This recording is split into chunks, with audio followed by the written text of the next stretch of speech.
From Jacob to Israel, Chapter 7, Book 1, Chapter 7, Sunday and Beyond.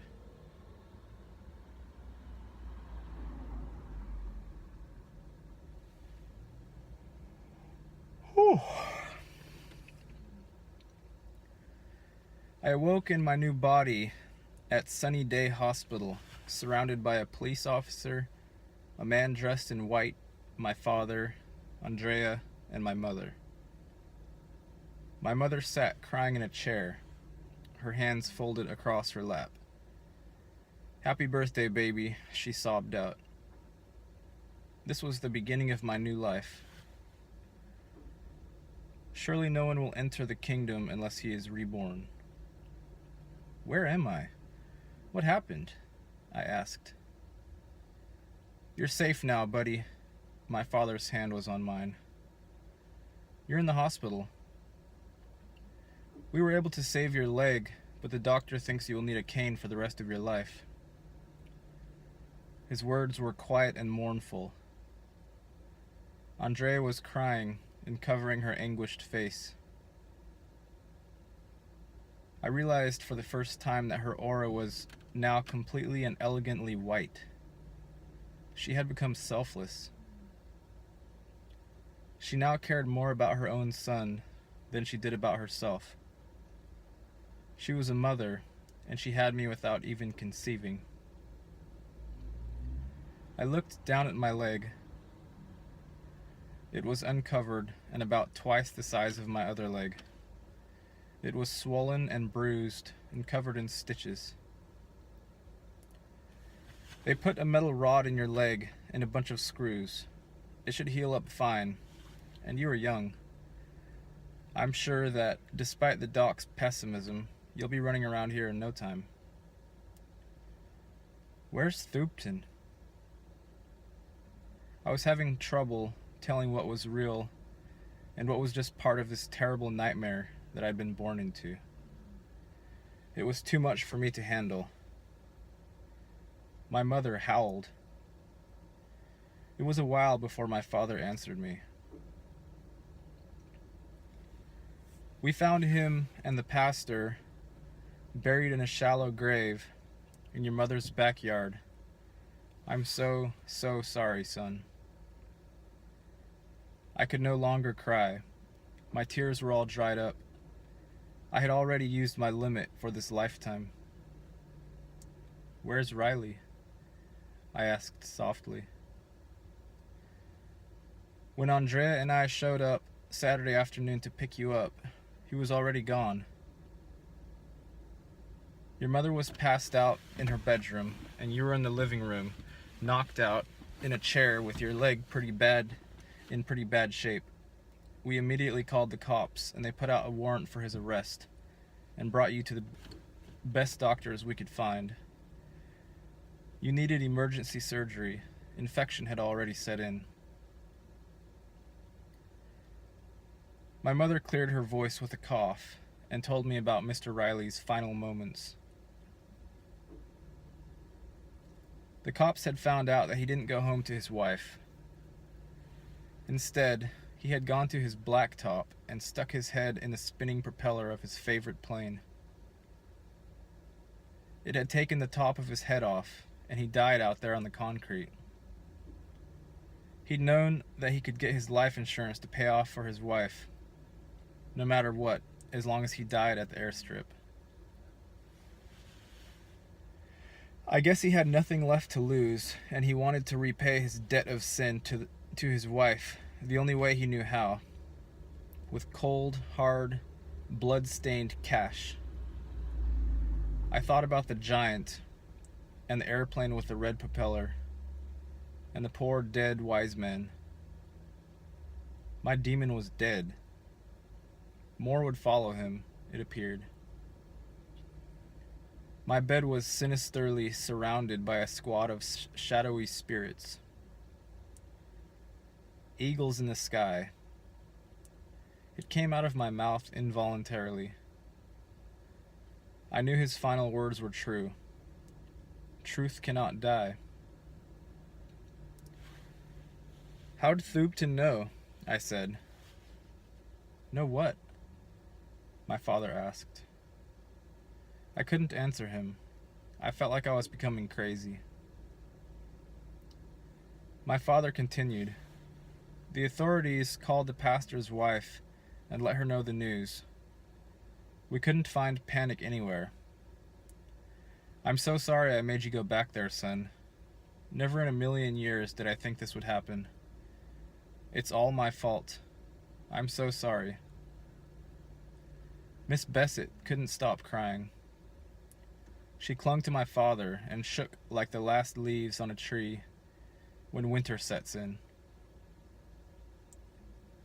The police officer stepped forward.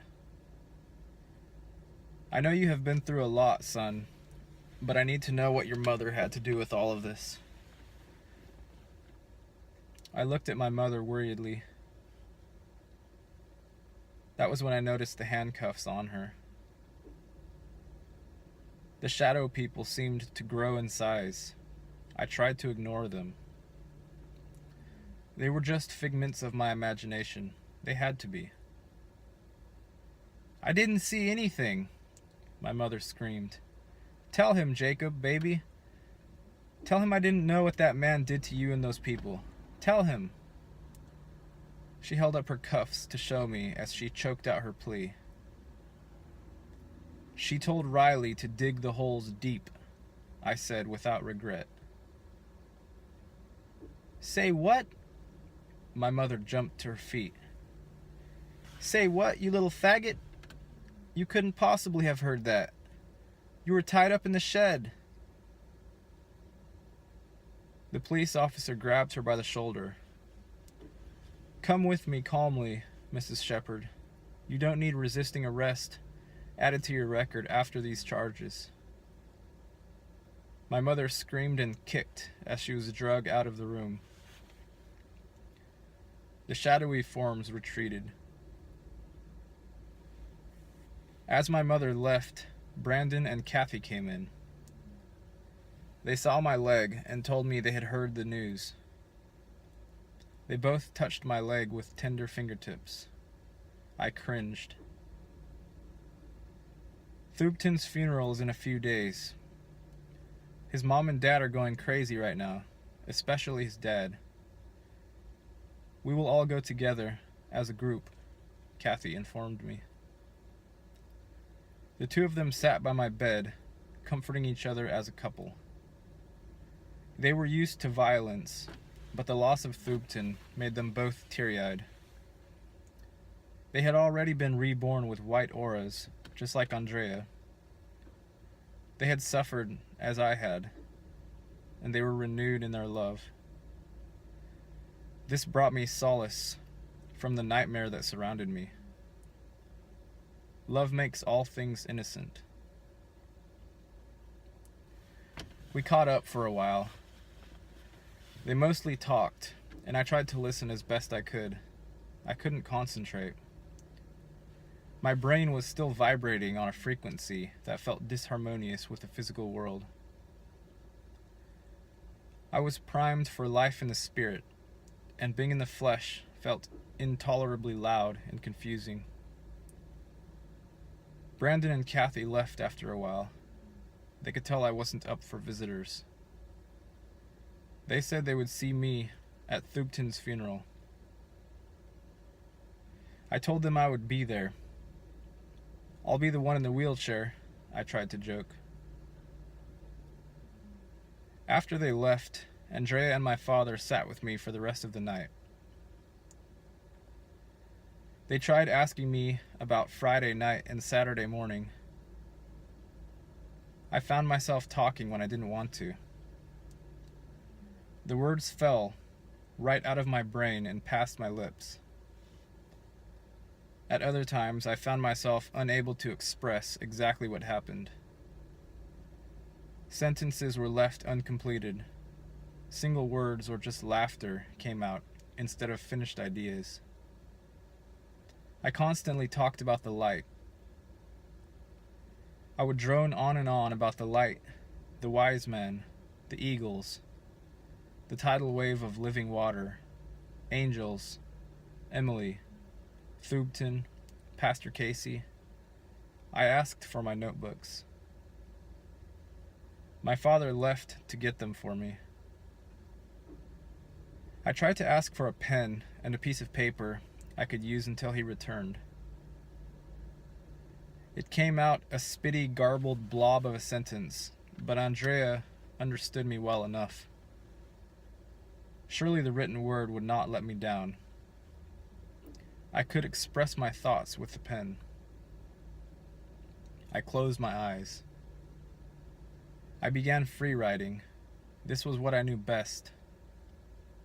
This was where I was at ease. When the roller ball hit the flat white sheet, it didn't start a letter. It didn't form a sentence. It drew a circle, then another, then another. A geometric pattern formed, not by my design. The pen was no longer under my control. The words I intended to let flow from me were clogged somewhere. Only circles remained. I opened my eyes and looked down. I was shocked to see the image in front of me. Not a single circle overlapped another. The image was perfect, out of this world. I started crying. Apparently I wasn't all dried up. Perhaps this lifetime afforded me a new batch of tears. I wadded up the paper and threw it in the corner of the room. Andrea had been watching the whole time with wide eyes and a look of amazement on her face, as the elaborate drawing unraveled before her. When I tossed the paper ball, she seemed worried, concerned, and a touch sad. This bothered me. "I'm sorry," I said. "That light blinded me, stole my words, took my pen." "It's okay, honey. I'm here for you." This was the beginning of my mental decay. When my father brought me my notebooks, I hastily began filling them up. Drawings, not words. Shamanistic shapes, Volknuts, symbols of the Trinity, fire letters, constellations, runes, glyphs, a hieroglyphic alien language, but not a line of English. This sacred geometry was my new tongue. This continued until sunup. Every page, front and back, was covered. I would need more notebooks.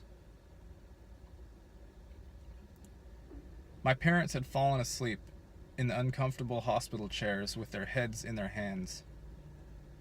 It went on for days. I didn't sleep. I couldn't eat. They fed me intravenously and kept me on an IV to fight dehydration.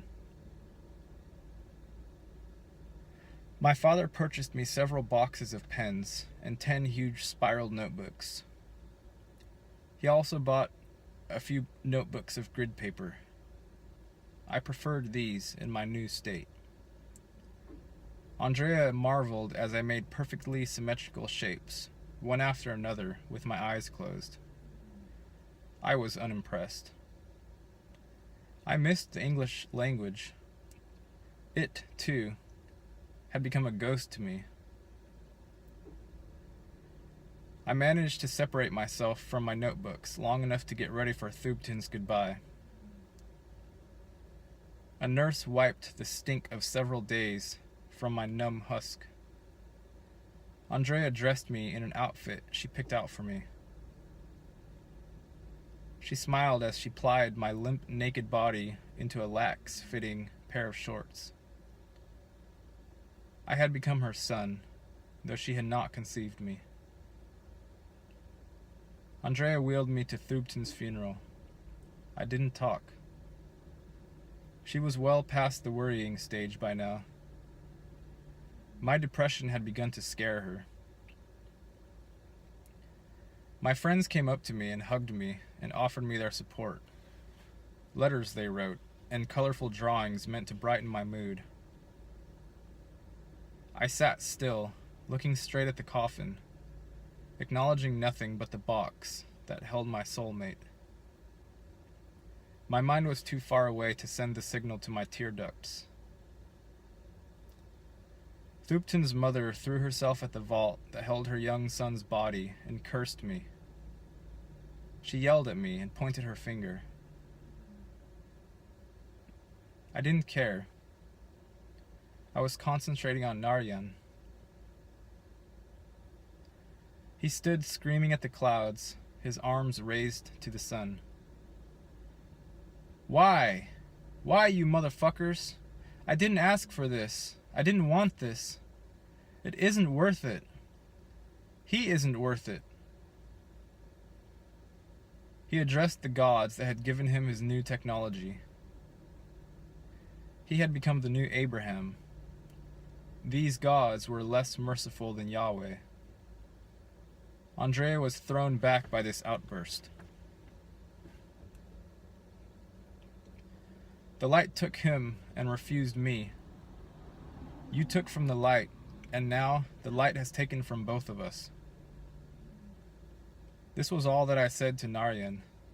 This was all that I knew. Andrea heard me. She was the only one.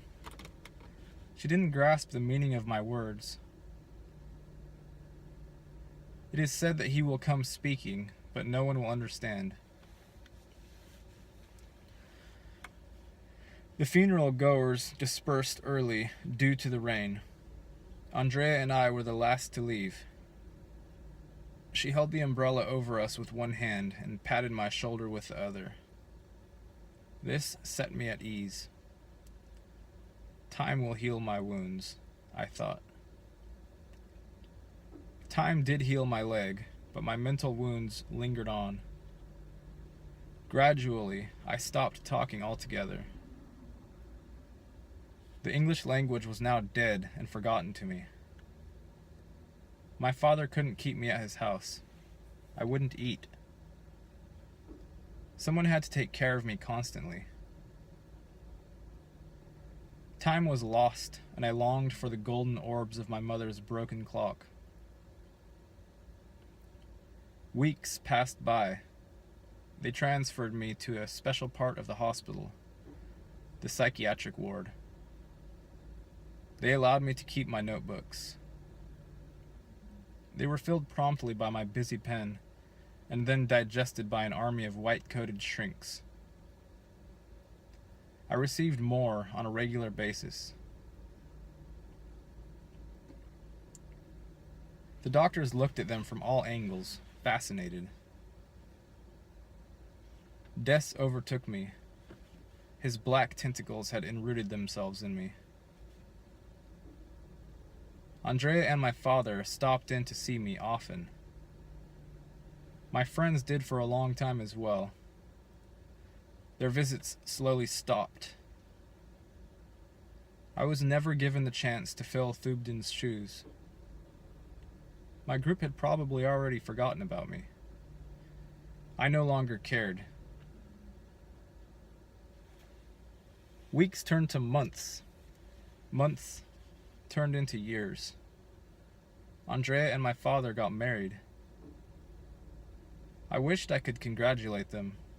My voice was still on vacation. I grew a beard, and I didn't even notice it. I had become a prisoner in my own body. I never gave Andrea the son she wanted, but my father told me that she was pregnant. That made me happy. I would finally have a brother. I hoped he would be like Thubten one day. I was